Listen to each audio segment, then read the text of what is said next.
Praise the lord. ఈ దినము దేవుని వాగ్దానము. మీ అవమానమునకు ప్రతిగా రెట్టింపు ఘనత నొందుదురు. యెషయా గ్రంథము 61 చాలా సందర్భాలలో చెయ్యని నేరం మన మీద వేసి అవమానిస్తూ ఉంటారు. మన స్థితిని బట్టి అవమానిస్తూ ఉంటారు. ఇంకా శారీరకంగా, మానసికంగా ఏదో ఒక లోపం చూపి అవమానిస్తూ కృంగిపోయేలా చేస్తుంటారు. నీవు అటువంటి స్థితిలో ఉన్నావా? అయితే ఈ వాగ్దానం ద్వారా యేసయ్య నీతోనే మాట్లాడుతూ ఉన్నాడు. భయపడకు.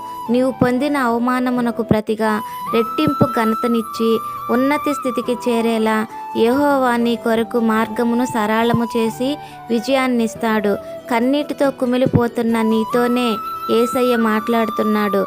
నిన్ను అవమానించిన వారి కోసం నువ్వు ప్రార్థన చెయ్యి. వారిని దీవించి వారి మేలు కోరుకునే వ్యక్తిగా నీ ఉంటే చాలు. ఆయనిచ్చే ఘనత నీవు పొందుకుంటావు. ఘనత పొందుకొని ఉన్నత స్థాయిలో ఉండే కృప యెహోవా మనకి దయచేసి అవమానమును తొలగించునుగాక. ఆమేన్.